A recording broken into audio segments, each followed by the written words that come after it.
Au commencement, Dieu créa le paradis et la terre, la mer et tout ce qu'il y a dedans. Et depuis le début de la création, l'œuvre de Dieu est vue et connue de tous. Pour toute construction, il faut un maçon. Et pour la création, il faut un créateur. Et tout comme un plan ingénieux révèle le talent de l'architecte, notre univers grandiose révèle la gloire de notre redoutable créateur. Les merveilles de Dieu nous entourent.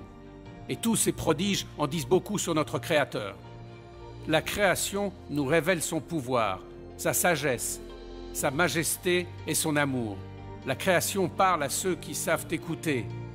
Je suis le docteur John Whitcomb. Joignez-vous à nous pour explorer le message de la création, la conscience et la gloire de Dieu.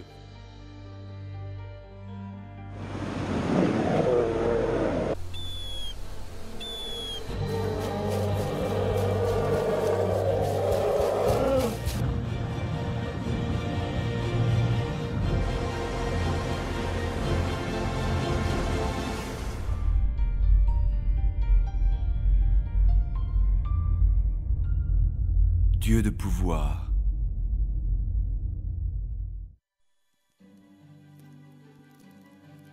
Par la création, le pouvoir de Dieu est dévoilé, des bourgeons et des poussées du printemps, à la vie naissante dans l'utérus, où que l'on regarde, le pouvoir énergisant de Dieu est incontestable. Il guide les étoiles dans leur course dans le ciel. Il a formé d'énormes montagnes. Il maintient le cours des saisons. Entre ses mains est la vie de toute chose vivante.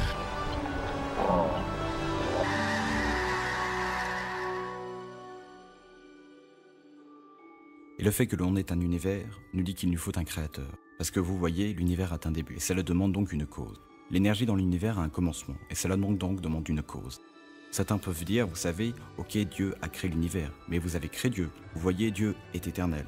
Dieu n'est pas comme un commencement, et par conséquent, n'a pas besoin de cause, et peut-être un peu difficile à croire, mais il n'y a rien d'irrationnel dans un être éternel. Ce qui est irrationnel, c'est quelque chose qui apparaît tout d'un coup du néant, parce que ça contradierait la causalité. Avant que les montagnes fussent nées et que tu eusses formé la terre et le monde, d'éternité en éternité, tu es Dieu. Psaume 90:2. Vous savez, quelqu'un a demandé un jour à un évolutionniste célèbre d'où venait le Big Bang. Et il a simplement répondu, quelqu'un vous a déjà demandé d'où venait l'énergie de masse, demandez-leur donc d'où vient Dieu. Et je pense qu'il a vraiment dit quelque chose de beaucoup plus profond que ce qu'il pensait. Quelque chose doit être éternel. Soit c'est l'énergie de masse qui est éternelle, ou Dieu est éternel. Les scientifiques en ont beaucoup dit sur l'énergie de masse, et on peut se demander qu'est-ce qui c'est. L'énergie de masse est éternelle, mais ça n'a vraiment aucun sens. Dieu est éternel. Ça a du sens, comme on lit dans le premier chapitre des Hébreux, « Les cieux et tout l'univers périront et ils vieilliront comme un vêtement, mais notre Seigneur vivra à jamais. » La Bible nous explique qu'il n'y a qu'un Dieu, qui est le Créateur, la source de toute la vie et l'énergie. Les forces de la nature sont animées et guidées par sa main. Qui n'a pas senti un frisson à l'approche de l'orage en pensant au pouvoir de Dieu ?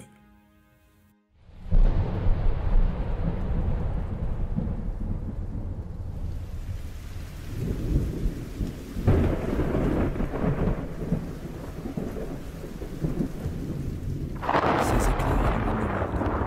La terre le vit et trembla. Psaume 97:4. Les orages sont une incroyable manifestation du pouvoir du Créateur. Avec un orage, il tombe en moyenne plusieurs centaines de millions de litres d'eau. L'équivalent de la quantité d'eau qui tombe sur les chutes du Niagara toutes les 6 minutes.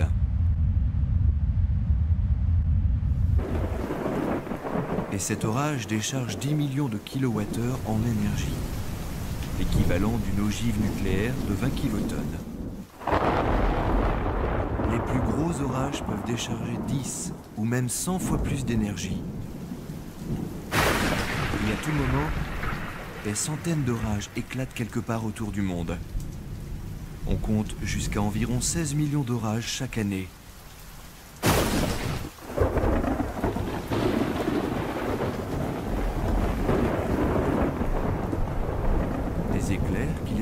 montagne illumine le ciel entier. Un éclair peut tomber à plus de 8 km et contient plus de 100 millions de volts d'électricité, avec des températures approchant les 50 000 degrés Fahrenheit en une fraction de seconde. Plus chaud que la surface du Soleil. En moyenne, on compte une centaine d'éclairs qui frappent la Terre toutes les secondes. Plusieurs millions d'éclairs touchent la Terre chaque jour. Cette formidable puissance, cette vitesse incroyable et cette lumière éblouissante sont de claires manifestations de l'immense pouvoir de notre Créateur. Les orages sont un incroyable phénomène de l'atmosphère. Ils sont magnifiques, ils sont puissants et ils font peur. Ils déchargent toutes sortes d'énergie et c'est vraiment ce qui se passe. Les orages déchargent une quantité impressionnante d'énergie dans notre atmosphère en bougeant verticalement. Les orages contribuent à très grande échelle au cycle de l'eau. Le cycle hydrologique. L'eau s'évapore des océans et la vapeur se disperse au-dessus des continents et tombe ensuite sous forme de pluie et elle retourne dans la mer. Les orages participent activement à ce cycle, retransformant la vapeur d'eau sous sa forme liquide et faisant tomber la pluie sur la terre. Les éclairs et les orages apparaissent souvent dans l'Écriture sainte comme un symbole de la colère de Dieu contre les rebelles. Mais tout le monde a déjà été frappé par l'incroyable beauté des éclairs, de l'orage et l'odeur de l'air frais. Après le passage de l'éclair qui unit dans l'air deux différents gaz, le nitrogène et l'hydrogène, ce qui fertilise la Terre. Quand l'impact de l'éclair s'évapore dans l'air, cela dégage du nitrogène sous forme de vapeur qui est absorbée dans la vapeur d'eau qui ensuite retombe et fertilise le sol. Donc nos récoltes sont fertilisées par le nitrogène produit par les orages. Il y a 4000 ans, Job décrivait les manifestations de Dieu en ces termes. Il renferme les eaux dans ses nuages, et les nuages n'éclatent pas sous leur poids. Il soulève la mer par sa puissance, et par son intelligence, il en brise l'orgueil. Ce sont bien là les bords de ses voix. Et combien faible est le murmure qui nous parvient. Mais le tonnerre de sa force, qui peut le comprendre? Les orages sont donc des phénomènes naturels qui dégagent une énergie immense. Et je pense que c'est une leçon qui dit, si Dieu peut faire cela, que ne peut-il pas faire? Même si nous ne comprenons pas toute l'étendue de ce pouvoir, devant ces incroyables prodiges, nous devons nous incliner tous face au Dieu Tout-Puissant.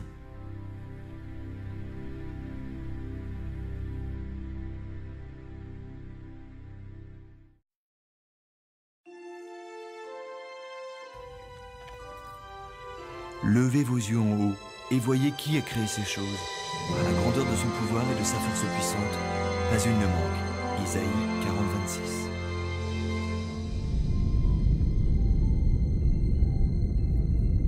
Notre soleil est immense et le débit de son énergie est énorme. Le centre du soleil brûle à plus de 27 millions de degrés Fahrenheit. Il est à presque 150 millions de kilomètres de nous. Mais sa lumière est notre principale source d'énergie. L'énergie part du Soleil à l'incroyable débit de 5 millions de tonnes de matière par seconde. Et ça de jour comme de nuit, année après année.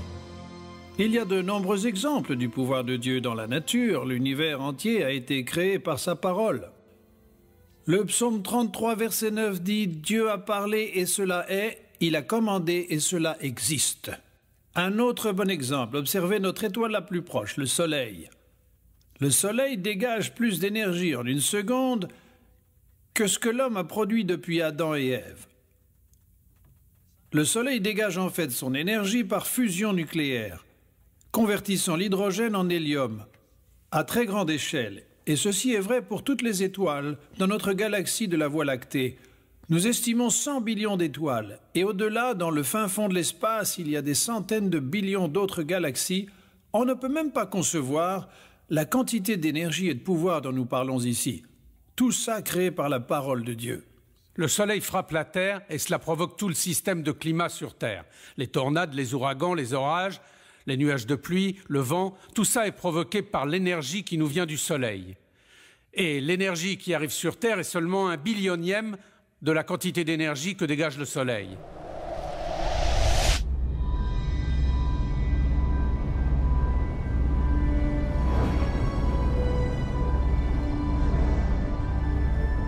Pour bien comprendre, avec l'aide de l'animation par ordinateur, voyageons avec la Terre vers le Soleil, à 100 fois la vitesse de la lumière.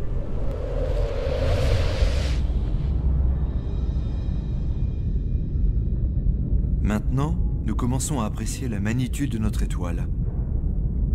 Plus d'1 million de planètes Terre tiendraient dans le Soleil. Et pourtant, notre Soleil est de taille moyenne. De nombreuses étoiles dans notre galaxie le dépassent. Actarus est la 4e étoile la plus brillante dans le ciel. À plus de 320 trillions de kilomètres, cette géante orange est visible à l'œil nu.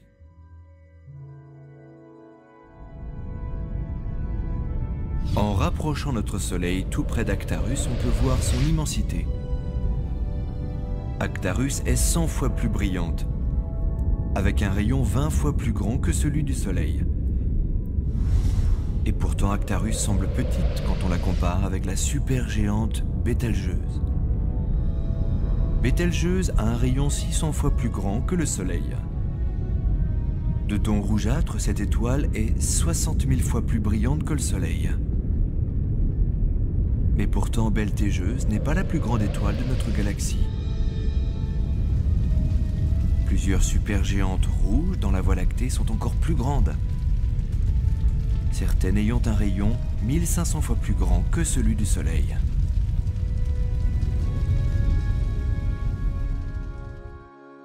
Eh bien, une des choses dans la création qui, je crois, démontre vraiment le pouvoir de Dieu, c'est l'énergie qui dégage les étoiles.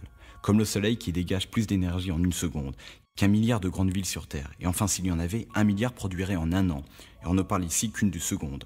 Vous imaginez, bien sûr, il y a des étoiles qui sont encore plus puissantes que le Soleil.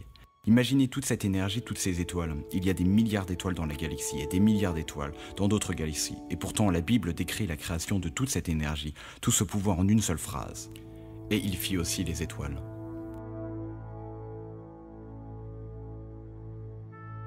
Quand on réfléchit à ces données qui ne sont qu'un aperçu du pouvoir de notre Créateur, nous ne pouvons qu'acquiescer devant le psaume qui exhorte que toute la terre craigne l'Éternel.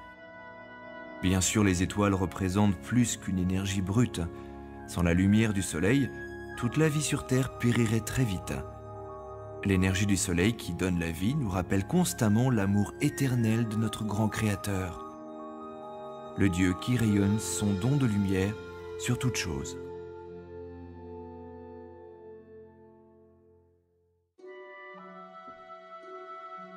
Il compte le nombre des étoiles, il appelle chacune par son nom. Il est notre grand Seigneur, il est tout-puissant, à son intelligence point de mesure. Psaume 147, 4, 5. L'univers visible contient plus de 100 billions de galaxies. Chacune de ces galaxies a un diamètre de millions de trillions de kilomètres de long. Et chacune compte des centaines de billions d'étoiles. Cela dépasse l'entendement, mais on estime maintenant que l'univers compte plus d'1 billion de trillions d'étoiles. Bien avant l'invention du télescope, la Sainte Écriture déclarait que l'homme ne serait jamais capable de déterminer leur nombre exact, car elles étaient trop nombreuses. Bien sûr, le Créateur en connaît le nombre exact, et le psaume 147 déclare qu'il appelle même chacune des étoiles par son nom.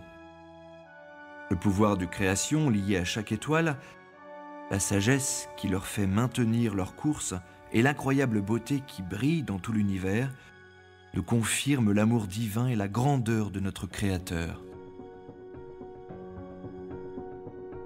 Dieu a créé un univers si vaste que l'homme ne peut qu'être émerveillé face à cet univers et à son immensité. Et penser, Dieu, tu es si grand. Et je pense à ce que David a dit. Quand je contemple tes cieux, l'ouvrage de tes mains, la lune et les étoiles que tu as créées, qu'est-ce que l'homme pour que tu t'en souviennes, le fils d'Adam pour que tu veuilles le visiter? Ce que nous savons, c'est qu'il y a des centaines de milliards d'étoiles dans notre galaxie, la galaxie de la Voie lactée. Et on estime qu'il y a plus de 100 milliards de galaxies dans l'univers. Et la Bible nous dit que les cieux sont plus hauts que la terre, et que Dieu vieille au-dessus de nous et qu'il entend toutes nos pensées.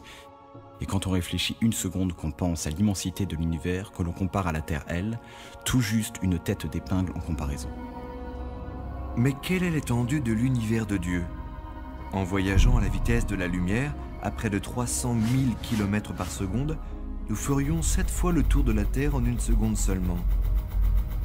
Cependant, faire le tour de l'univers connu à la vitesse de la lumière nous prendrait au moins 28 billions d'années ou plus.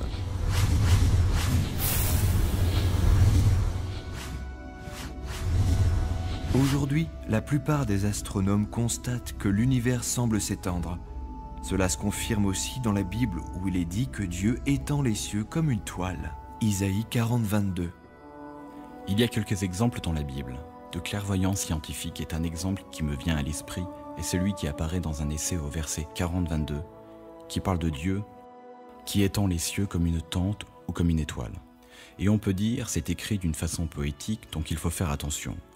Et pourtant, au moins 10 autres reprises dans la Bible, on parle de cette sorte d'étirement des cieux. C'est quelque chose qui a seulement été découvert au cours du XXe siècle, quand on a constaté qu'effectivement, toutes les galaxies paraissaient s'étendre et s'éloigner les unes des autres, et que tout l'univers était sans doute en train de s'étirer et de s'agrandir. Juste comme le disait la Bible, et ce n'est évidemment pas quelque chose que les gens aient pu observer de cette époque-là. Ça a donc dû leur être révélé de là-haut.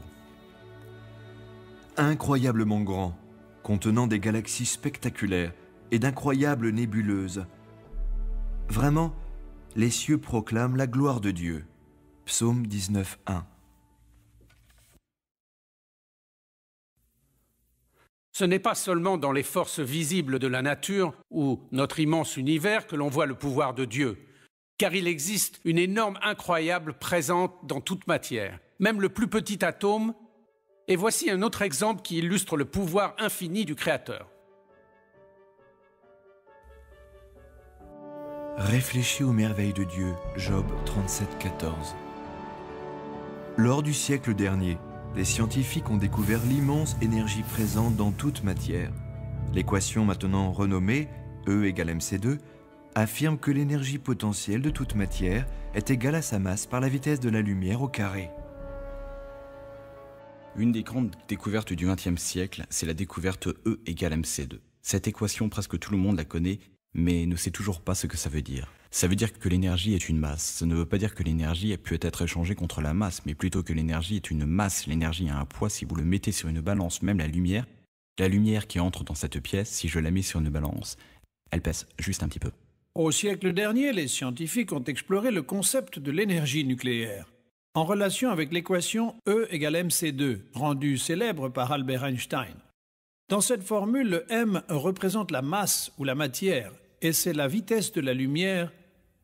Ce que cette équation dit, c'est qu'il est possible de prendre la matière ou la masse et de la transformer entièrement en énergie. Vous avez une masse, vous l'ionisez et vous obtenez de la lumière, du son, du pouvoir et de l'énergie. Ça veut dire aussi que si nous pouvons prendre juste un petit peu de masse et accumuler l'énergie de cette masse, on pourrait faire des choses extraordinaires. Car dans cette formule, le C dans l'équation, E égale mc2, est la vitesse de la lumière qui est bien sûr E est un grand chiffre. Et C est au carré multiplié par ml, donc c'est un très très grand chiffre. Donc ça veut dire que même le plus élément de masse est une énorme quantité d'énergie liée à cette masse. Pour comprendre l'incroyable énergie présente dans toute masse, pensez qu'un réacteur nucléaire transforme seulement une minuscule fraction de la masse totale de la matière en énergie. Si cependant, nous étions capables de transformer toute la masse en énergie, la quantité obtenue serait énorme. Par exemple, si la masse d'un arbre de taille moyenne pouvait être transformée en énergie, le débit obtenu serait de 45 trillions de kilowattheures. Pour pouvoir comparer, les États-Unis produisent environ 4 trillions de kilowattheures d'énergie électrique par an. Donc si toute la masse d'un seul arbre était transformée en énergie, et qu'on exploitait cette énergie, cela produirait pour tous les États-Unis pour plus de 10 ans d'énergie électrique. Ou pour même aller plus loin, l'énergie potentielle comprise dans un grain de sel pourrait alimenter tout un foyer pendant plusieurs mois. Même si la science a beaucoup à apprendre sur l'énergie, la masse est ce qui forme la matière. On a découvert que l'énergie comprise dans toute matière est incroyablement vaste. L'Écriture sainte explique que c'est Dieu lui-même qui enlève toutes les choses au nom de son pouvoir. Hébreux 1.3. Cela inclut chaque atome, chaque cellule, chaque étoile et l'univers tout entier. C'est maintenant indéniable. Dieu Tout-Puissant a créé un univers à énergie illimitée. Il faut que ce soit quelqu'un, pas quelque chose, parce que les choses sont exclues. Il faut que ce soit quelqu'un. Il faut que ce soit quelqu'un sans début et sans fin, qui avait le pouvoir et la vision, le savoir incroyable, une intelligence infinie pour organiser tout ça aussi bien depuis l'atome, de l'organisation de l'atome, au cosmos et au-delà. Quand on considère tous ces nombreux exemples du pouvoir de Dieu, ça devrait inspirer de la révérence et du respect dans nos cœurs. La Bible nous dit que la crainte de Dieu est le début de la sagesse. La crainte de Dieu, c'est de détester le mal. La crainte de Dieu nous amène à la vie. C'est pourquoi la meilleure réponse à l'autorité de Dieu, c'est de le vénérer et d'implorer sa miséricorde et son pardon pour nos péchés. Le prophète Jérémie déclara « Ah Seigneur Dieu, voici que tu as fait le ciel et la terre par ta grande puissance, et ton bras étendu. À toi rien n'est impossible. » Bien sûr, la création révèle l'omnipotence de Dieu, mais c'est plus que cela. Bien que l'univers soit perverti par la malédiction, la sagesse du Créateur, sa beauté et son amour sont toujours présents.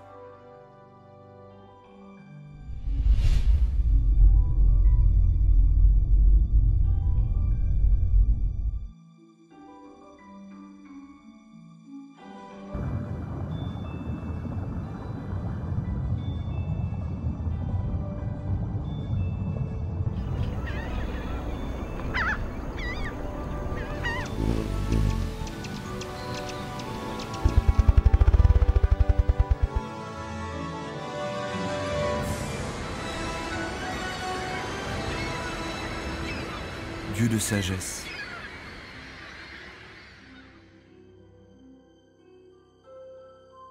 Où que l'on regarde, la sagesse de Dieu se fait visible. Prenez les propriétés de l'eau. Cette élégante molécule est indispensable à la vie. Alors Dieu, dans sa générosité, a recouvert les 4/5 de la terre avec des ruisseaux, des lacs, des océans.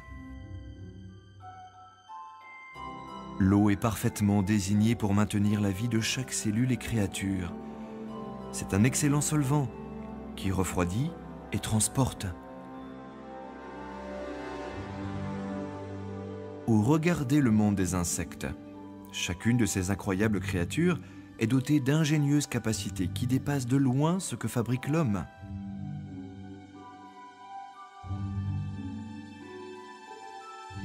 Élégantes et complexes, les œuvres du Créateur proclament sa sagesse.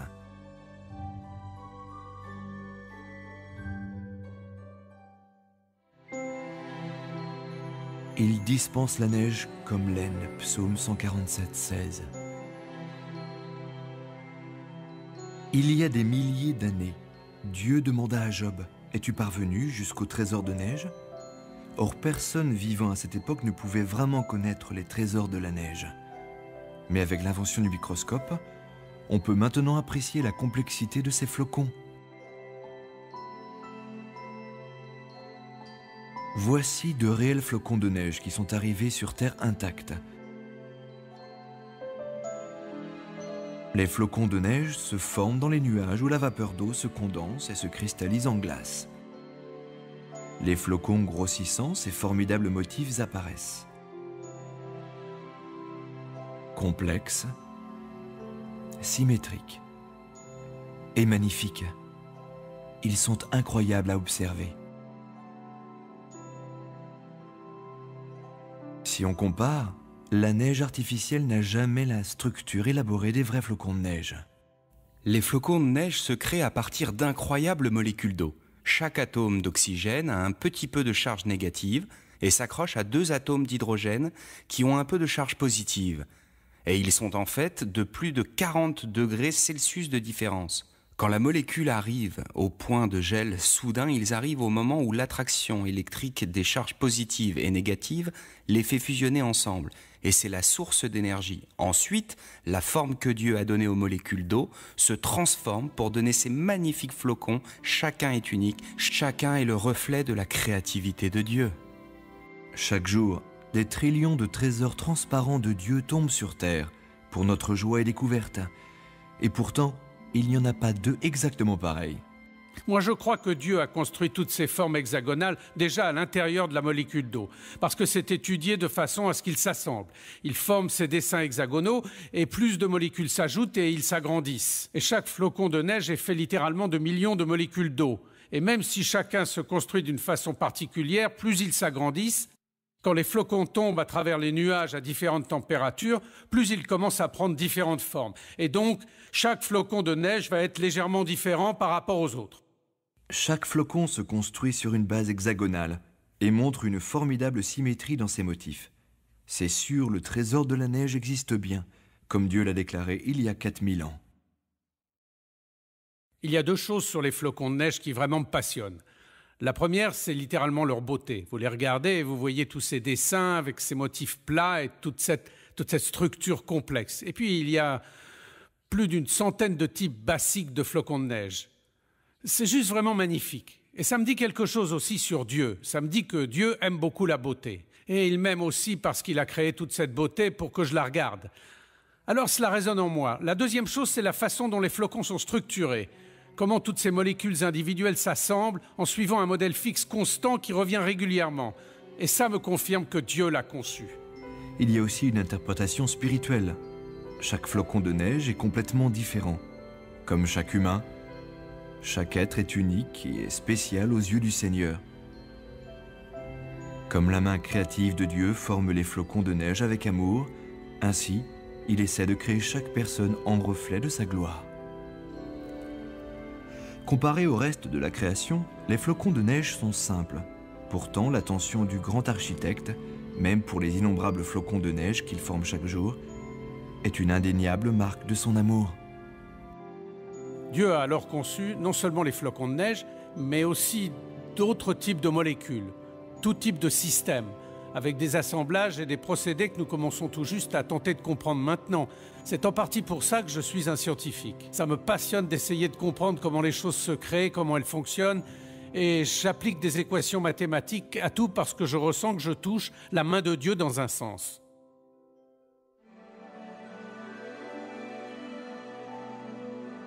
Mon Dieu, que tes œuvres sont nombreuses, tout avec sagesse tu les fis. Psaume 104, 24.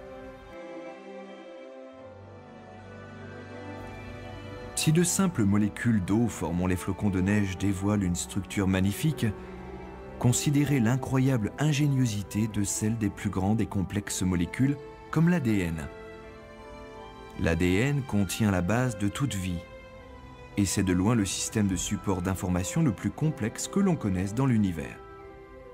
Par exemple, la quantité d'informations contenues dans l'équivalent d'une tête d'épingle d'ADN remplirait une pile de livres 500 fois plus haute que la distance d'ici à la Lune.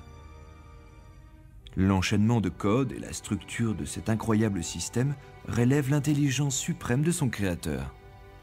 L'évidence pour moi qui vraiment proclame qu'il y a un Dieu, c'est l'étude de l'ADN. L'ADN est une vraie puissance. Une machine massive de stockage d'informations. Et en fait, l'ADN qui conserve nos gènes est comme une encyclopédie d'informations, écrite dans un langage codé. C'est absolument fascinant, et les scientifiques savent aujourd'hui qu'un langage, un code, provient seulement d'une intelligence. Et les informations viennent seulement d'informations que personne n'a jamais vues. Et puis d'autant plus qu'elles sont protégées par un code, personne ne les a jamais vues, isolées de ce code. Ce sont des informations propres à ce code. Et quand vous regardez l'ADN, c'est complètement évident qu'au tout début, Dieu a créé l'univers. Nous commençons tous comme une simple cellule, de la taille d'une virgule à la fin d'une phrase. Comment cette cellule sait comment construire un corps avec plus de 100 trillions de cellules en lui, de milliers de types différents, et chacune d'elles est tellement complexe, de nanochimiques petites machines dont le fonctionnement dépasse complètement notre compréhension. Tout codé, c'est le manuel d'instruction, c'est le manuel du fabricant. Comment construire et faire fonctionner chaque partie de cet incroyable corps fait avec plus de 100 trillions de cellules. Et en outre, l'ADN est une molécule tridimensionnelle qui s'auto-reproduit. Chaque molécule est capable de faire une copie identique, rapidement et parfaitement. Le Seigneur a même programmé l'ADN pour qu'il détecte et corrige toute erreur de copie. Ses compétences, très sophistiquées, dépassent de loin celles de l'homme. Dieu a créé les molécules de l'ADN de telle façon à ce qu'elles se corrigent elles-mêmes.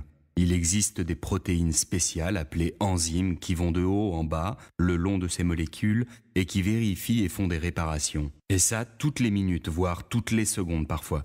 Dieu nous a créés avec un code ADN qui a ce que nous appelons un éditeur ou un logiciel d'édition dans ces enzymes. Tout comme un éditeur lit un journal ou un livre et recherche les erreurs. Dieu a créé des enzymes spéciales qui passent de haut en bas des molécules d'ADN et réparent les erreurs, suivant un système qui est incroyablement complexe.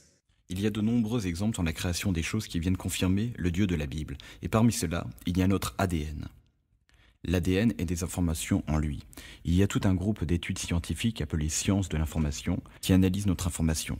Créée et transmise par notre première cellule, une des lois des sciences de l'information dit que l'information n'est jamais construite comme ça de soi-même. C'est-à-dire, elle n'apparaît jamais spontanément et à chaque fois que nous suivons la copie des informations, jusqu'à leur première source, elles sont toujours reliées à un cerveau. Et comme nous avons des informations codées dans l'ADN, ça nous confirme que l'ADN vient d'une intelligence et ce n'est pas quelque chose qui a pu apparaître au travers des millions d'années. Par mutation et sélection naturelle, ça ne marche pas comme ça. Et pourtant, même la molécule d'ADN est simple comparée aux cellules. Toute vie est composée de cellules, et chaque cellule fonctionne comme une ville miniature. Et lorsque l'on sait que le corps humain est constitué de trillions de cellules travaillant ensemble à l'unisson, nous devrions nous incliner devant le soin minutieux et la perfection du Créateur.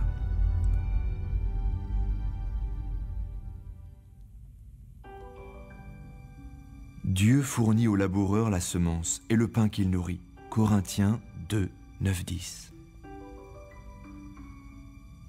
Chaque graine est un miracle miniature. Dieu a programmé la petite graine du séquoia pour qu'elle devienne le plus grand arbre sur Terre, montant jusqu'à 90 mètres et pesant plusieurs tonnes. Dieu a créé l'humble graine de la pomme pour qu'elle produise de délicieux fruits en quantité tous les ans. Et Dieu a conçu une profusion de graines pour reproduire des fleurs spectaculaires en abondance. Pensez à toutes les variétés de graines. Comme il est dit dans la Genèse, chaque graine produit toujours selon son espèce. Et comme le Seigneur l'a voulu, les fruits et dérivés qu'elle donne ont apporté la nourriture et toutes les ressources nécessaires à l'homme et son environnement. Dans le premier chapitre de la Genèse, Dieu dit que la terre verdisse de verdure, des herbes portant semences et des arbres fruitiers donnant sur la terre selon leur espèce, des fruits contenant leurs semences, et il en fut ainsi. Et donc Dieu a créé la vie avec la capacité de se reproduire selon son espèce. Les plantes produisent les graines, et vient alors la question qui est arrivée le premier, la graine ou la plante? C'est évident que Dieu a créé la plante, avec la graine à l'intérieur. Les graines sont de vrais chefs-d'œuvre de micro-miniaturisation. Dans chaque graine, il y a un bébé, un petit embryon de plante. Elle a déjà des feuilles de former une tige, une racine, entourée d'une capsule qui protège son contenu, sensible à tout un tas de récepteurs, recevant des signaux, des messages de l'environnement. Et elle sait quelle température, quelle humidité, il a fait combien d'oxygène. Toutes ces choses doivent être présentes avant qu'elles ne germent. Et les premières graines fossilisées qu'on a retrouvées ressemblent exactement aux graines qu'on a aujourd'hui. Les graines sont les premières structures reproductives que Dieu a créées le 3e jour de la création, et elles continuent à vivre de la même façon depuis, et elles se multiplient selon leurs espèces. Aujourd'hui, les scientifiques viennent de découvrir ce que disait déjà l'Écriture sainte. Au cœur de la modeste graine, il y a la vie. On y trouve des cellules vivantes, de petites usines d'une incroyable complexité. Aucun scientifique n'a pu créer de graines synthétiques, et aucune graine n'est simple. Les graines sont programmées pour rester inactives jusqu'à ce qu'elles aient assez d'eau et de chaleur. Qui leur a donné cette capacité pour sentir la température et l'humidité? Qui détermine le moment propice pour faire germer la graine? Qui dit à la racine « tu dois descendre » et à la tige « tu dois monter » Ne voyez-vous pas la main de notre Créateur qui les guide? Pour pouvoir germer et pousser, les graines ont besoin de certains nutriments, de propriétés idéales dans l'eau, d'une quantité précise de lumière, de la bonne atmosphère et aussi de la pollinisation. Et tout ceci a dû être mis en place dès le début du monde pour que les graines produisent une récolte d'abondance pour le genre humain.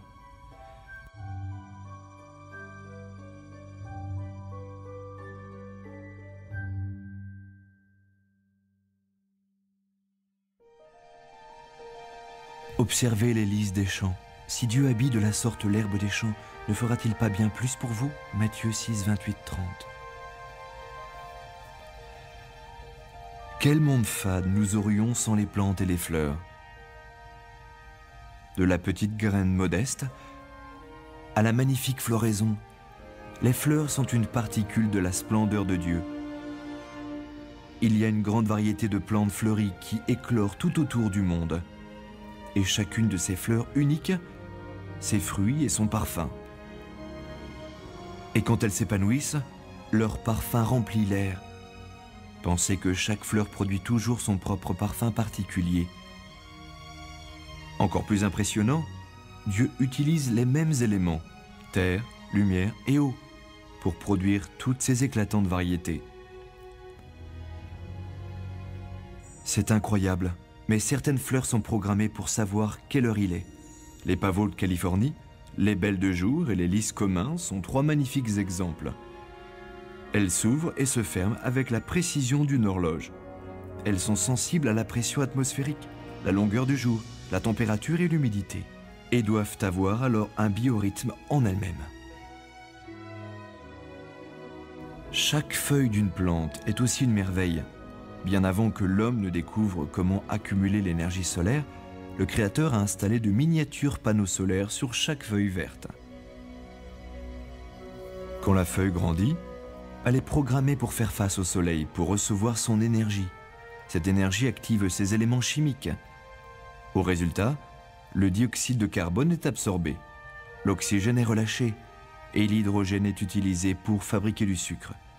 Dieu a été très ingénieux en créant les feuilles pour qu'elles absorbent le gaz que rejette l'homme et diffusent de l'oxygène, dont dépendent toutes les créatures pour leur survie. La photosynthèse est aussi la base pour toute notre alimentation. Heureusement, Dieu a créé d'innombrables petites machines vertes qui travaillent tous les jours. Les plantes fleuries sont un vrai témoignage de la générosité de Dieu. Elles ne sont pas seulement nécessaires pour notre alimentation et la médecine et d'autres aspects de la vie que nous connaissons, mais nous ne serions pas capables d'exister sans les plantes fleuries. Prenons le cas par exemple de la grande famille d'animaux appelée anthropodes. Les insectes sont un des groupes de cette famille. Les insectes ont besoin de plantes et les plantes, sans aucun doute, besoin des insectes pour ce qui est de la pollinisation. Et les insectes s'occupent également à fertiliser les plantes année après année. La Genèse au verset 29 nous dit que Dieu a créé les plantes vertes, séduisantes à voir et bonnes à manger. Les plantes utilisent le fascinant procédé de la photosynthèse pour attraper de l'énergie du soleil et elles récupèrent aussi des molécules de dioxyde de carbone dans l'air et des molécules d'eau dans la terre. Pour créer des molécules de sucre, ce qui représente un groupe basique pour tous les autres groupes d'aliments, et où les plantes trouvent-elles le dioxyde de carbone, nous le rejetons dans l'air. Les animaux rejettent du dioxyde de carbone. Les plantes absorbent ce dioxyde de carbone, elles absorbent aussi l'eau et elles rejettent de l'oxygène avec les molécules d'eau et nous les respirons. Nous brûlons le sucre, ce qui produit le dioxyde de carbone que les plantes absorbent pour produire plus de sucre. Vous avez compris l'idée? Toutes ces actions s'assemblent dans une chaîne, tout en même temps. C'est une des choses, quand nous nous mettons à contempler la création, Dieu a créé les plantes, les animaux, les hommes, toutes les caractéristiques physiques de l'univers, pour que tout converge ensemble dans un système complexe qui reflète sa gloire. Aliments, oxygène, médecine, énergie, matériaux bruts. C'est sûr, le Seigneur a créé les plantes à notre avantage. La riche diversité de plantes fleuries et les nombreux avantages qu'on en fait, tout cela révèle un Créateur sage et généreux. Magnifiques quand elles sont épanouies, la beauté des fleurs fane rapidement. L'Écriture sainte compare la vie de l'homme sur la terre à la fleur. Elle passe très rapidement. C'est pourquoi il est si important pour chacun d'entre nous de rechercher la vie éternelle dès aujourd'hui.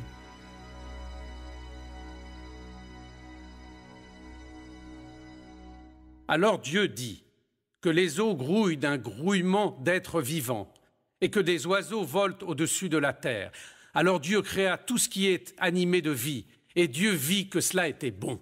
Dans le livre de la Genèse, nous lisons que Dieu a tout créé pour que ce soit très bon, même si le péché a depuis souillé la création. Les poissons, les oiseaux et toutes les créatures prouvent encore la bonté de Dieu et sa sagesse. Nous allons nous intéresser maintenant aux incroyables créatures de Dieu.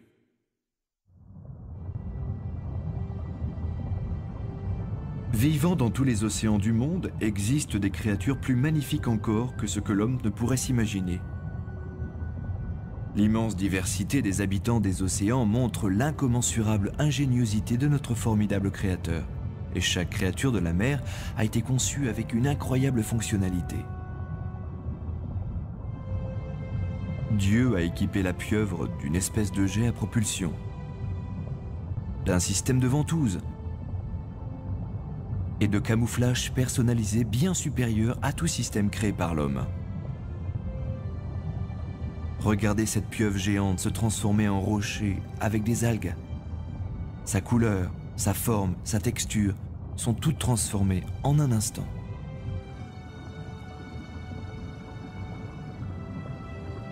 Le calamar sur la gauche est un mâle. Il montre une tache rouge-brune de parade nuptiale vers la femelle, alors que simultanément il montre une tache blanche guerrière du côté opposé pour éloigner les mâles rivaux. Et lorsqu'il change de côté, les dessins s'inversent aussi. Ces signaux doubles simultanés démontrent la supériorité du génie de Dieu.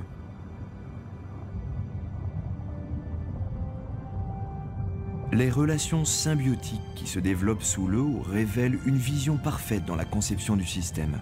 Les anémones de mer sont vénéneuses, mais Dieu a permis à certains poissons de pouvoir cohabiter sans danger dans leur entourage. Par exemple, les poissons clowns sont dotés d'une immunité au poison des anémones.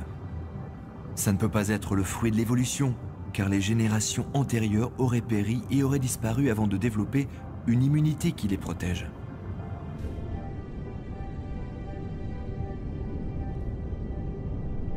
Le déplacement en banc de certains poissons est toujours à l'étude.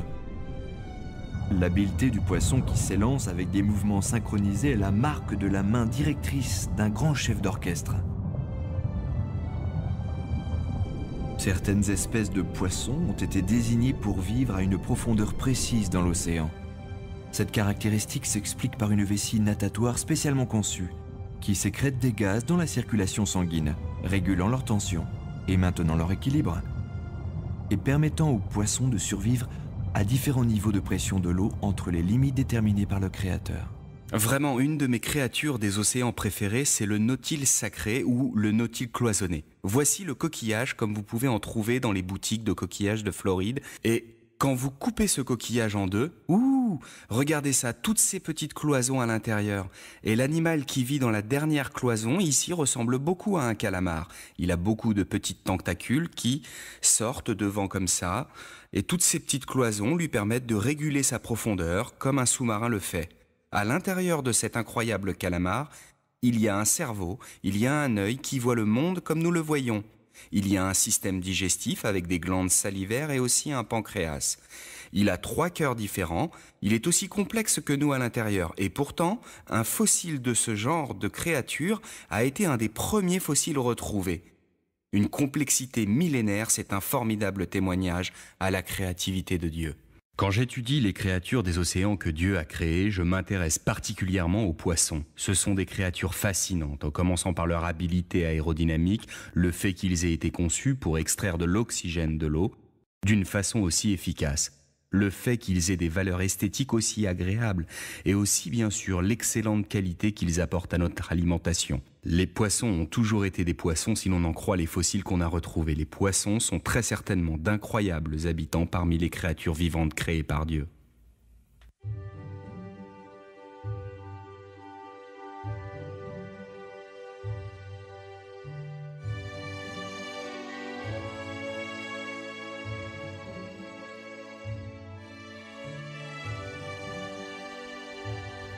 L'évidente sophistication, la variété et la beauté des créatures de la mer proclament un maître artiste a créé toutes ces choses pour son bon plaisir.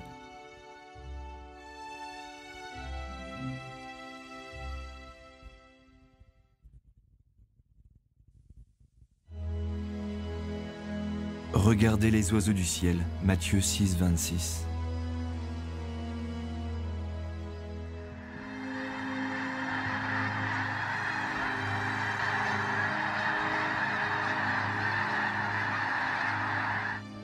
Les oiseaux sont parmi les créatures les plus fascinantes sur Terre. On est émerveillé face à leurs couleurs spectaculaires, leur forme aérodynamique et leur habileté à voler avec grâce et aisance. Pendant des siècles, l'homme a essayé d'imiter le vol de l'oiseau. Et c'est seulement au XXe siècle qu'il a réussi à contrôler le vol. Mais toujours, pour essayer de perfectionner l'aérodynamisme de l'avion, l'homme continue à étudier le merveilleux modèle aviaire de Dieu.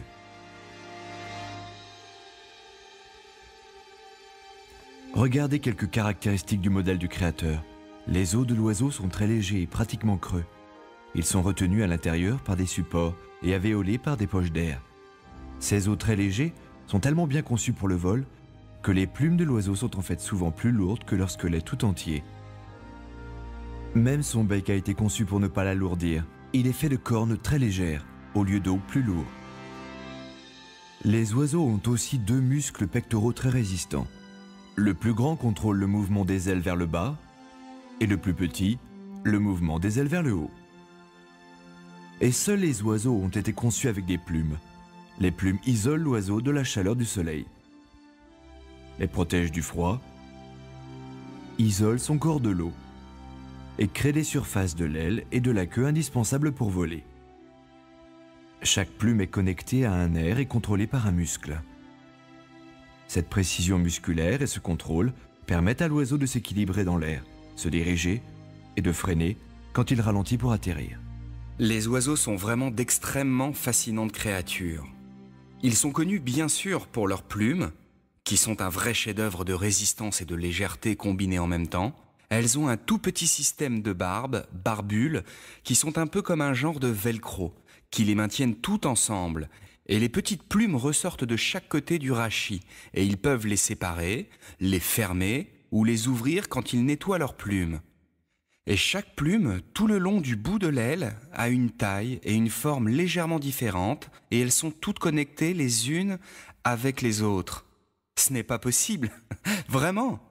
Que les plumes aient pu évoluer dans le temps au hasard, c'est une merveille, un vrai chef-d'œuvre, et c'est un exemple miraculeux de la création.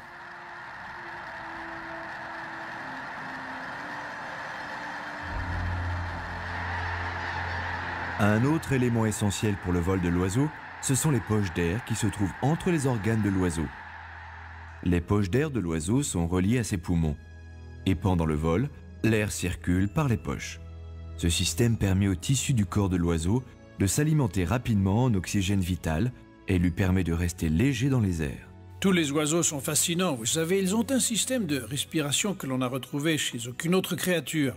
Les poumons de l'oiseau sont un système spécial de double circulation où vous pouvez oxygéner l'air en expirant et en inspirant. Contrairement à nos poumons et à ceux des autres créatures, les poumons des oiseaux ont un double système et en fait c'est vraiment très important. Les oiseaux ne changent pas la taille de leur cage thoracique même quand ils respirent. Et si vous regardez un oiseau qui se pose après des milliers de kilomètres de migration, est-ce que vous voyez sa poitrine gonfler quand il respire ? Ils restent sans bouger, même s'ils ont volé pendant des heures, et vous vous dites comment respire-t-il ? En fait, l'air circule dans l'oiseau suivant un procédé très particulier, utilisant des poches d'air entre les muscles. Quand l'oiseau vole ou quand il marche, ces poches font circuler l'air. Ce sont de fascinantes créatures que Dieu a créées. Toutes ces merveilles d'ingénierie s'unissent pour permettre le vol et démontrent une vision parfaite dans la création des oiseaux. Une de ces merveilles chez les oiseaux, c'est leur habilité à immigrer sur de très grandes distances. La sterne arctique voyage d'une zone tout près du pôle Nord jusqu'en bas, jusqu'au pôle Sud et remonte. Tous les ans, maintenant, les gens peuvent faire ça en avion. Mais vous avez peut-être déjà regardé dans la cabine d'un avion toutes ces manettes, ces boutons, ces commandes. Et après, il faut aussi une tour de contrôle pour dire au pilote où il va. Et tout ça tient dans une toute petite partie du cerveau d'un oiseau. La prochaine fois que quelqu'un vous traite de cervelle d'oiseau, dites-lui « Ah, merci !»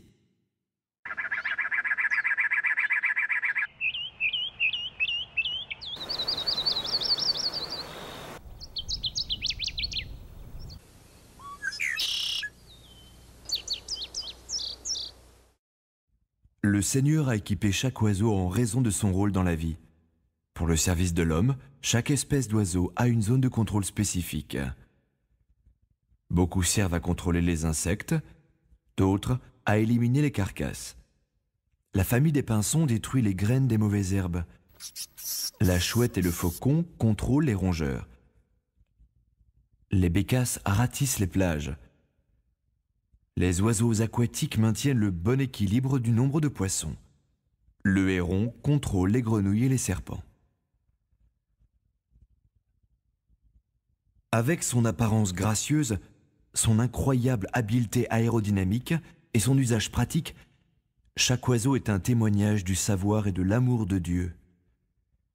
Et même si Dieu a beaucoup favorisé les oiseaux, souvenez-vous que Jésus nous assure que nous avons plus de valeur qu'un groupe de moineaux.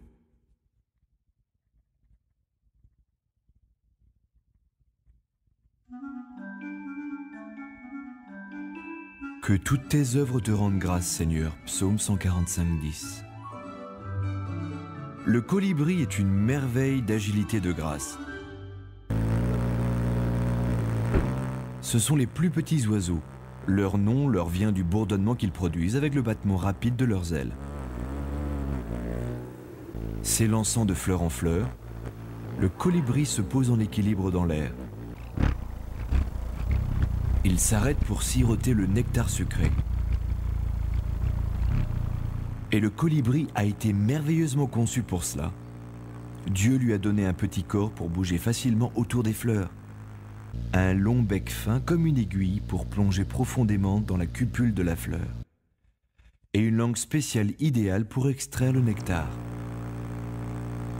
Dieu lui a aussi donné des ailes remarquablement fortes et un bréchet robuste, ce qui permet à cet oiseau de s'arrêter en plein air et même de voler facilement en arrière et sur les côtés. Bien sûr, toutes les caractéristiques du colibri, long bec, langue spéciale, battement unique et rapide des ailes, ont dû travailler ensemble depuis le début pour qu'il puisse être capable de récolter sa nourriture et par là même survivre. Alors que les ailes de la plupart des oiseaux se plient à l'épaule, au coude ou au poignet, le colibri utilise principalement l'épaule. Comme un hélicoptère, il peut monter tout droit directement. L'esquisse du créateur cependant lui permet de pivoter dans toutes les directions. C'est beaucoup plus efficace et de loin beaucoup plus agile que toute machine volante créée par l'homme.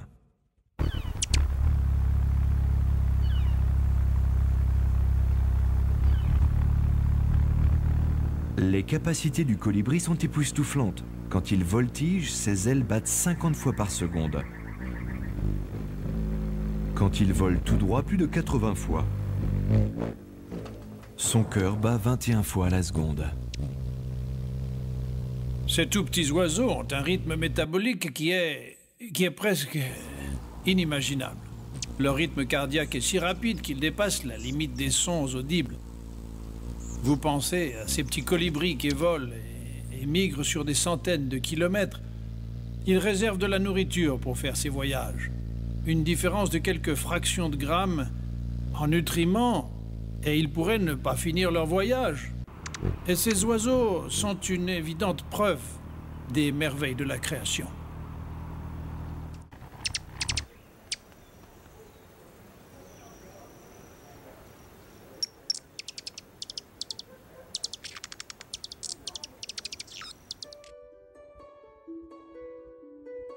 Le nid du colibri est une véritable œuvre d'art.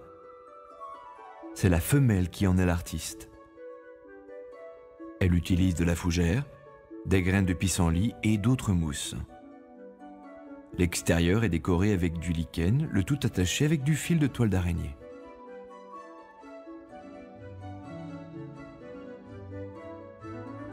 L'intérieur est molletonné avec ce qu'elle peut trouver de plus doux. Personne ne lui a enseigné l'art de construire un nid. C'est une habileté divine. Les couleurs du colibri mâle n'ont pas de rival dans le monde des oiseaux. Le colibri de Rivoli, le colibri à queue large, le colibri à gorge bleue et le colibri de Costa sont quelques-unes des plus de 300 magnifiques espèces. Les couleurs irisées de la gorge et de la tête sont dues à la réfraction et non au pigment. Souvent, ces zones apparaissent sombres, presque noires. Mais depuis un angle parfait, les couleurs irisées semblent briller de l'intérieur.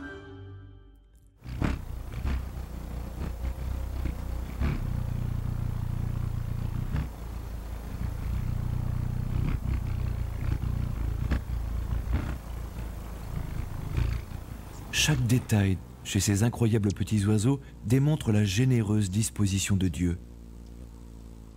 Devrions-nous nous dire que le colibri a été spécialement favorisé par le bienveillant Créateur? Non, cet amour sincère s'étend à toutes les créatures. Si nous étudions attentivement toute créature, la gloire du Seigneur apparaît toujours.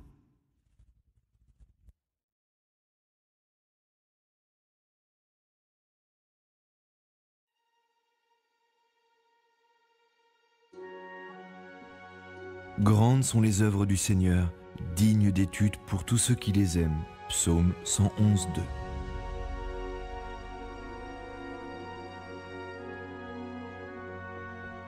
On estime à 18 000 les espèces de papillons qui embellissent notre planète. La magnifique coloration des ailes du papillon est créée par des millions de petites écailles. Ces écailles de précision fonctionnent comme des cristaux biophotoniques. Ils reflètent de spécifiques longueurs d'onde de lumière pour produire ces couleurs si brillantes. Derrière ces dessins extraordinaires et ces couleurs chatoyantes, on devine la sagesse et l'amour du Créateur. Une des choses les plus incroyables pour moi au sujet des papillons, ce sont leurs magnifiques couleurs. Prenez par exemple le papillon morpho. Le papillon morpho arbore un magnifique ton bleu irisé, mais quand des biologistes, il y a des décennies de cela, ont essayé d'analyser les écailles de ce papillon, ils n'ont trouvé qu'une cellule de pigmentation. Ils ont trouvé à la place des éléments biophotoniques. Ils ont trouvé des éléments qui sont conçus par le Créateur pour absorber certaines longueurs d'onde de lumière et refléter pour celui qui les regarde. Seulement cette longueur d'onde de lumière dans le spectre d'une couleur de ton bleu-violet. En utilisant un puissant microscope, on a trouvé des éléments qui ne peuvent pas avoir de variation supérieure à 0,0004 mm. Un autre formidable témoignage de la création de Dieu.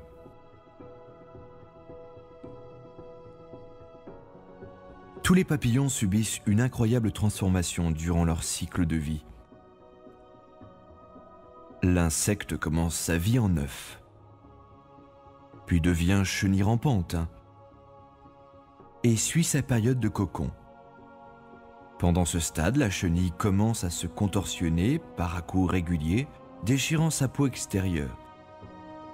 Ses jambes et sa tête disparaissent très vite et la chrysalide prend forme. Ensuite, dès le premier jour, les organes de la chenille se désintègrent en un liquide visqueux. Miraculeusement, après 1 ou 2 semaines, un complexe et les papillons émergent.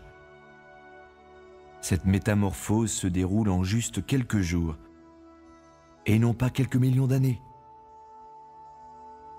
Le papillon adulte a maintenant 6 pattes segmentées, des antennes, un tube spécial pour s'alimenter, 2 incroyables yeux composés, des organes de reproduction complexes et 4 magnifiques ailes. La chenille n'avait aucune de ces caractéristiques.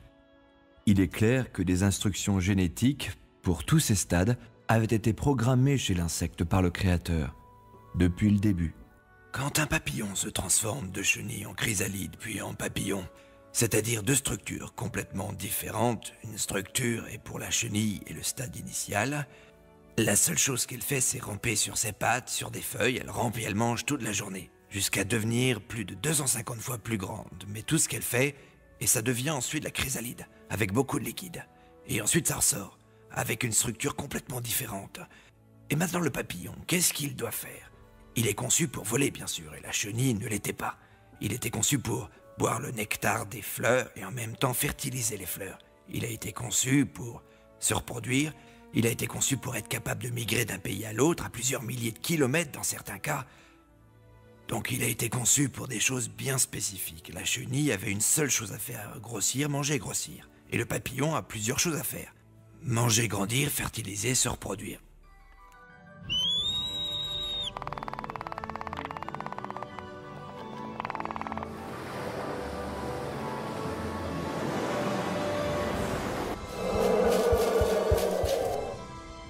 Il y a des milliers d'années, l'Écriture sainte déclarait ce qui était une loi connue de tout le monde.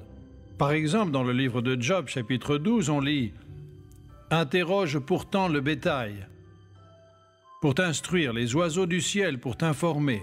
Parle à la terre, elle te donnera des leçons, ils te renseigneront les poissons des mers, car lequel ignore parmi eux tous que la main de Dieu a fait tout cela ?» Si on examine les preuves que nous voyons, toutes les choses qui ont été créées, il est très clair dans l'Écriture sainte que ces preuves nous ramènent à la réalité, qu'il y a un Créateur qui a réellement tout créé. Notre grand Créateur nous a donné d'innombrables exemples de son immense sagesse. La fonctionnalité et les aptitudes des créatures de Dieu dépassent notre entendement et nous invitent à d'infinies actions de grâce et adoration.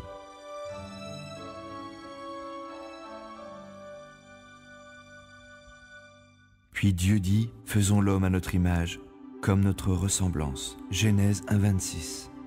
Alors que toute la création reflète le caractère de Dieu, l'homme seulement a été créé à l'image de Dieu.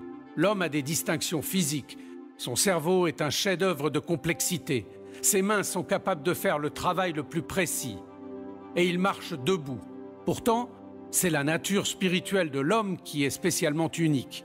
L'Écriture sainte dit que Dieu est un esprit. Et même si le genre humain s'est perverti dans le péché, la nature spirituelle de l'homme garde toujours la trace du caractère du Créateur.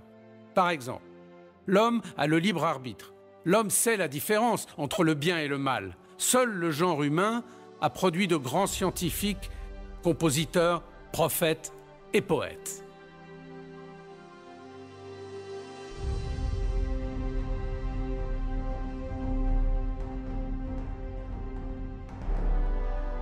L'homme a été conçu avec de formidables caractéristiques physiques.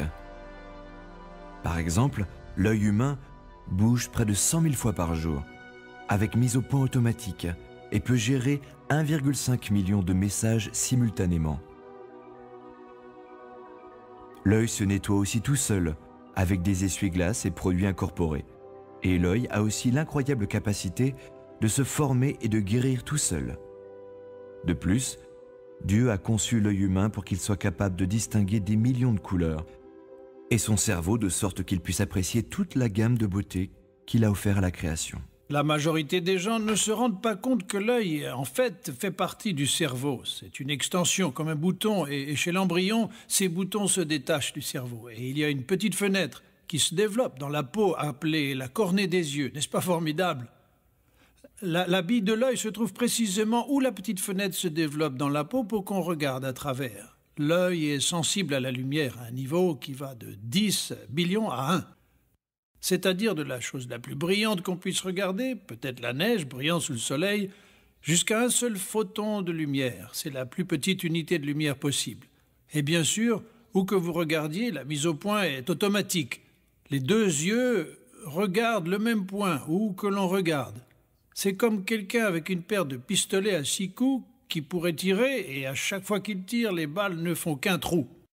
Instantanément partout. Et c'est ce que nos yeux font. Partout où nous regardons, ils convergent vers le même point. S'ils étaient séparés de juste 1 degré, vous verriez double. Où que l'on regarde, vraiment, je vois des preuves indéniables de l'ouvrage de Dieu. Et vraiment, quand l'homme nie ce fait, il est inexcusable, comme le livre de Romains, chapitre 1, verset 20, nous le dit. Encore plus impressionnant, le Seigneur a conçu tous les sens de l'homme pour qu'il soit intimement connecté. Quand nous voyons de la nourriture, notre estomac peut gronder, ou notre bouche saliver. En entendant la voix d'un vieil ami, notre cœur peut bondir de joie. Et un seul arôme de cuisine de notre grand-mère peut évoquer des souvenirs passés. Cependant, les merveilles de notre complexité physique ne sont rien comparées à notre nature spirituelle. L'homme est conscient et il est capable d'avoir du recul sur lui-même. L'homme est conçu comme un être rationnel, doté de la faculté de raisonner et la capacité d'apprendre. L'homme est capable de se souvenir d'expériences passées et sa mémoire lui permet d'être le reflet de la bonté de Dieu. Selon ce qui est écrit dans la Genèse, l'homme a été créé à l'image de Dieu. Cela veut dire qu'il a des attributs, des qualités, des capacités que Dieu lui a données. Quand on lit le 4e livre de la Genèse, c'est-à-dire après la chute, on voit toujours ses qualités et ses capacités. Par exemple, l'homme a pu construire des villes, il peut fabriquer et jouer des instruments de musique, il connaît la métallurgie, il connaît l'agriculture, il peut écrire des poèmes, de la littérature. Et l'homme a aussi été conçu avec une composante spirituelle. L'homme a le libre arbitre et le choix, il a une conscience. Comme vous voyez, Dieu a créé l'homme à part par rapport au reste de la création. Il y a beaucoup de différences entre le genre humain et les animaux. Un verset qui me vient à l'esprit se trouve dans le livre d'Ecclésiaste, chapitre 3, verset 11. C'est le verset qui dit que l'homme est spécial, que Dieu a mis dans notre cœur l'éternité. C'est-à-dire que nous avons la notion de l'histoire, du passé, du présent et du futur. Et ça nous sépare des animaux qui vivent au jour le jour. Nous sommes une création spéciale. Un autre merveilleux cadeau que le Créateur a fait à l'homme, c'est l'émotion. Ça lui donne de la couleur et de la profondeur, des sentiments et la capacité d'être heureux et de rire. Seul l'homme de toutes les créatures de la terre peut apprécier la musique d'une symphonie ou se réjouir de la beauté d'un coucher de soleil. Et seul l'homme est un agent libre et moral, responsable envers Dieu et la société. La seule explication qui rapporte à la moralité de Dieu est le fait souligné dans la Bible, c'est-à-dire que l'homme a été créé à l'image de Dieu. Par conséquent, il est comme Dieu, un être moral.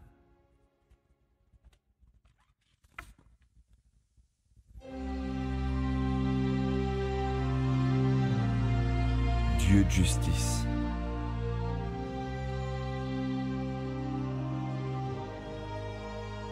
En plus d'être tout-puissant et très sage, la Bible précise que Dieu est complètement saint. Il fait toujours ce qui est juste. Dieu ne peut pas mentir, il ne peut pas pécher, et il est toujours loyal et vrai. Comment peut-on savoir que Dieu est juste? L'Écriture sainte explique que le Seigneur a inscrit sa loi dans chaque cœur. La nature sacrée du Créateur est révélée à chaque homme par sa conscience. La conscience est notre connaissance divine du bien et du mal. C'est pour cela que l'homme sait que son Créateur est celui qui fait les lois morales et le juge.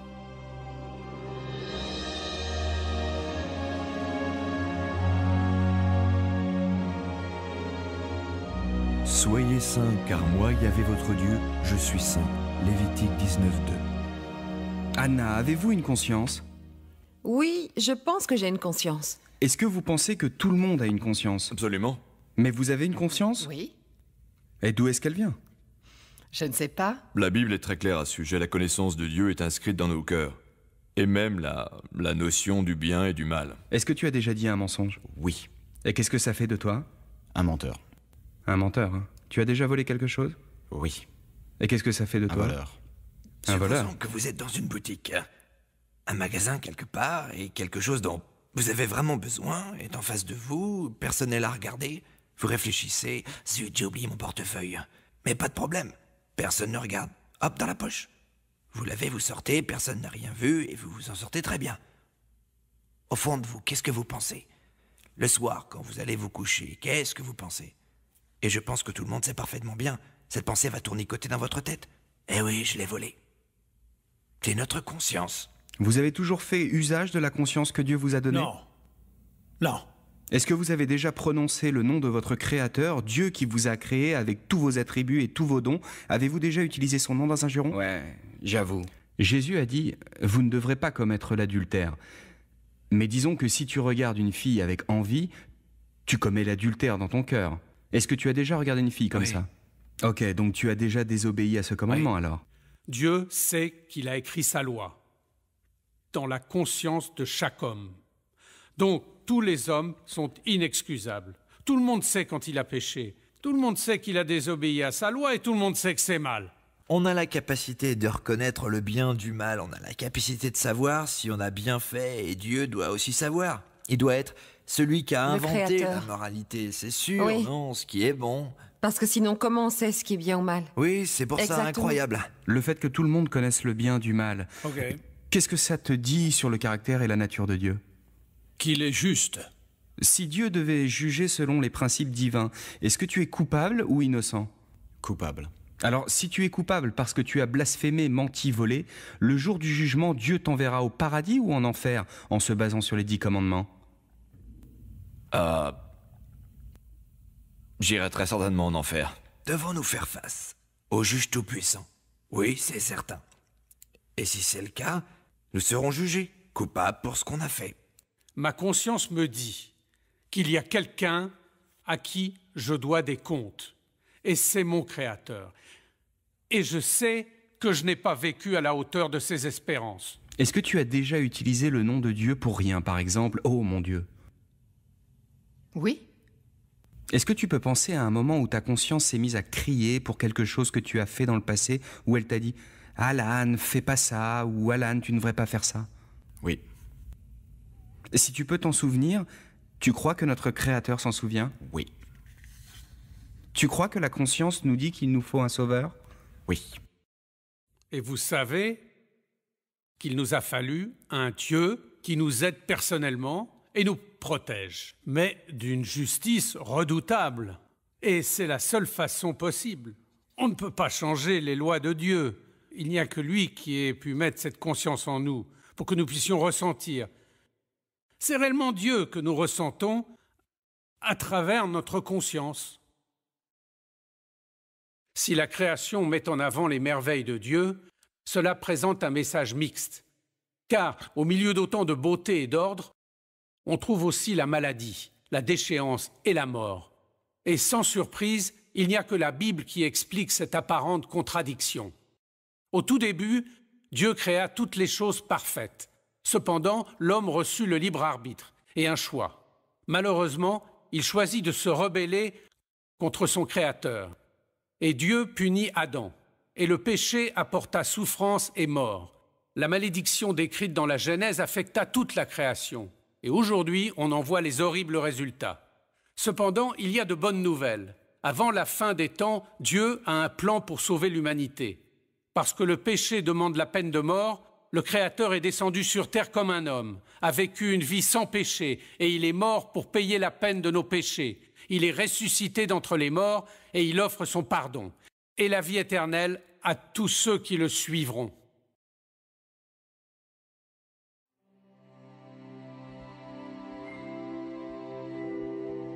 Dieu d'amour. Comme ce film l'a démontré, dans la création, nous voyons la sagesse et le pouvoir, les merveilles de Dieu, son amour pour ses créatures. Mais vous ne pouvez pas le regarder sans penser que quelque chose va mal. C'est comme si nous avions une mémoire profonde dans le fond de la conscience, d'un temps où il y avait un paradis et il est perdu. Dieu a fait un monde merveilleux, tout était parfait au début. Mais parce que l'homme a péché, maintenant c'est un monde puni. Nous voyons de la beauté, mais aussi des choses laides et des choses horribles, et tout ça semble un peu contradictoire, mais c'est seulement parce que c'est un monde perdu. C'est si facile de voir les merveilles de Dieu même dans notre propre entourage, juste dans le quartier où nous vivons.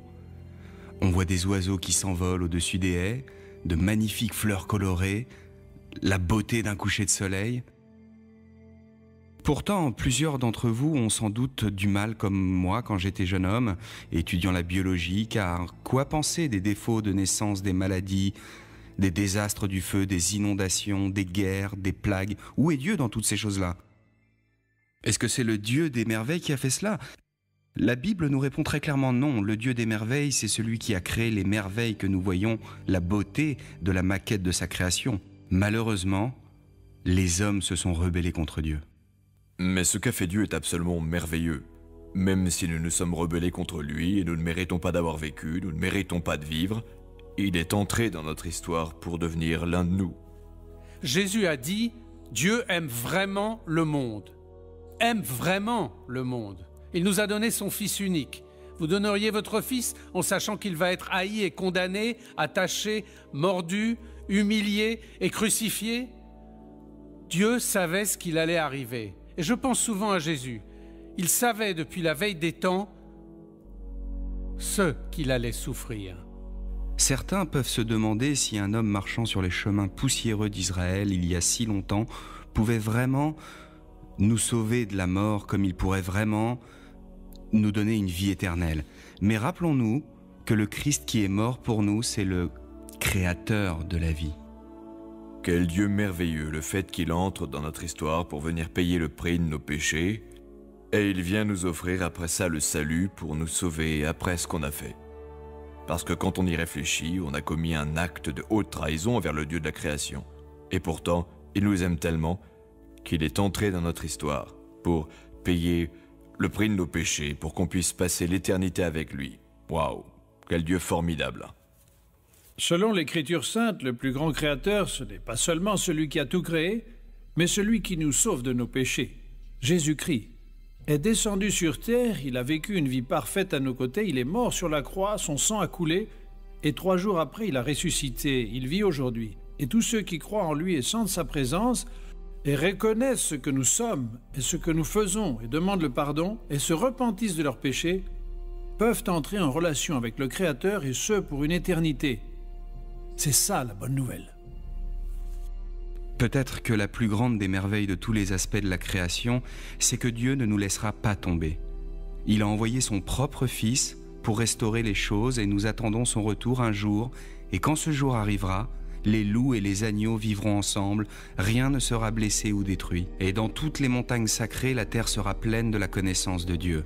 Les eaux couvriront les mers et ce merveilleux passage du livre d'Ésaïe. Waouh, l'amour rédempteur de Dieu, c'est la plus belle merveille de toutes. Vraiment, notre Créateur est le Dieu des merveilles. Et la plus grande merveille, c'est son immense amour. L'Écriture sainte dit que Dieu est amour et qu'il nous a démontré son amour envers nous en descendant du paradis pour nous offrir sa vie, pour qu'on puisse être réunis avec lui pour toujours. Jésus-Christ est le Créateur sur la croix. Il porte nos péchés et ressuscite d'entre les morts. Le Seigneur offre maintenant la vie éternelle à tous ceux qui se repentissent de leurs péchés et se confient à lui entièrement. En plaçant votre foi en Jésus-Christ, vous pouvez entrer en relation avec le Créateur de notre univers et pour la vie éternelle. C'est le don qu'il vous fait et ce qu'il désire pour vous. Pour Dieu qui seul fait de si admirables merveilles, gloire à toi. Je te rends grâce et t'honore pour toujours.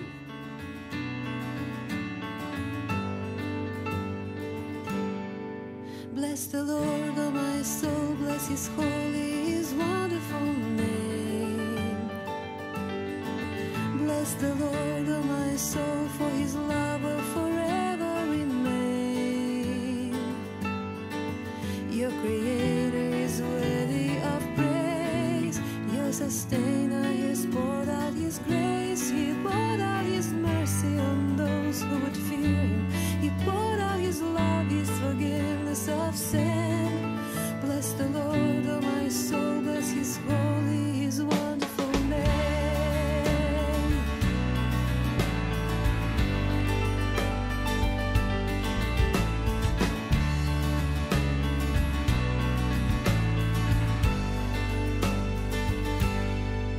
Sing to him a new tune, sing to him from the deep of your soul. Meditate on his word, don't forget how his stripes made you whole. Your Creator is worthy of praise. Your Sustainer has poured out his grace. He poured out his mercy on those who would fear